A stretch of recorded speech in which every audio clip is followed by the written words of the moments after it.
నూలులో శతాబ్దాల గౌరవం, పట్టు పరంపరకు ప్రతీక, సంప్రదాయానికి శాశ్వత చిరునామా సఖీ. యుద్ధం జరుగుతున్న వేళ అంతర్జాతీయ మార్కెట్లో పసిడి పరుగుకు బ్రేకులు పడ్డాయి. ఎప్పుడూ ఆకాశమే హద్దుగా దూసుకుపోయే బంగారం ధరలు ఇప్పుడు యుద్ధం తెచ్చిన చిక్కుల వల్ల ఊహించని రీతిలో తగ్గుముఖం పట్టాయి.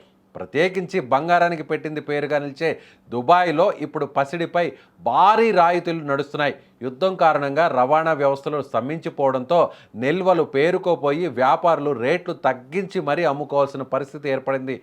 సాధారణంగా పండగ సీజన్లలో మనం బట్టలు లేదా ఎలక్ట్రానిక్స్ మీద డిస్కౌంట్లు చూడడం అలవాటు. కానీ ఇప్పుడు దుబాయ్లో ఏకంగా బంగారం పైనే రాయితీలు ప్రకటిస్తున్నారు. ఇరాన్ కేంద్రంగా సాగుతున్న యుద్ధం కారణంగా విమాన సర్వీసులు, నౌకా రవాణాకు తీవ్ర ఆటంకాలు కలగడమే దీనికి ప్రధాన కారణం. అంతర్జాతీయ మార్కెట్లో ఉన్న ధర కంటే ఔన్సుపై దాదాపు $30 వరకు తక్కువకే దుబాయ్ వ్యాపారులు బంగారాన్ని విక్రయిస్తున్నారు. అంటే మన రూపాయల్లో లెక్కగడితే $2,700 పైగా తక్కువ ధరకే పసిడి లభిస్తోంది అన్నమాట. ప్రస్తుతం అంతర్జాతీయ మార్కెట్లో ఔన్సు బంగారం ధర $5,147 వద్ద కొనసాగుతోంది.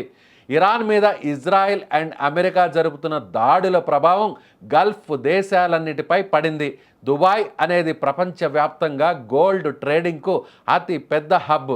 అయితే ఇప్పుడు యుద్ధం వల్ల విమానాలు సరిగ్గా నడవకపోవడంతో ఆర్డర్ చేసిన వారికి సమయానికి డెలివరీ ఇవ్వడం సాధ్యం కావడం లేదు. అంతేకాకుండా రవాణా ఖర్చులు, ఇన్సూరెన్స్ ప్రీమియంలు విపరీతంగా పెరిగిపోయాయి. దీంతో బులియన్ వ్యాపారులు కొత్త ఆర్డర్లు ఇచ్చేందుకు జంకుతున్నారు. చేతిలో ఉన్న స్టాక్ను అలాగే ఉంచుకోవడం కంటే కొంత నష్టానికైనా సరే వదిలించుకోవాలనే ఉద్దేశంతో దుబాయ్ వ్యాపారులు ఈ రాయితీలను ప్రకటిస్తున్నారు.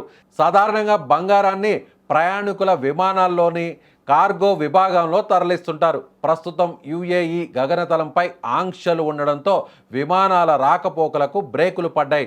సౌదీ అరేబియా లేదా ఒమన్ మీదుగా పంపే ప్రయత్నాలు చేసినా సరిహద్దుల వద్ద తనిఖీలు, భద్రతా కారణాల దృష్ట్యా రవాణా సంస్థలు వెనకడుగు వేస్తున్నాయి. మరోవైపు మన దేశంలో పసిడి గిరాకీ ప్రస్తుతం కాస్త మందకొడిగానే ఉంది.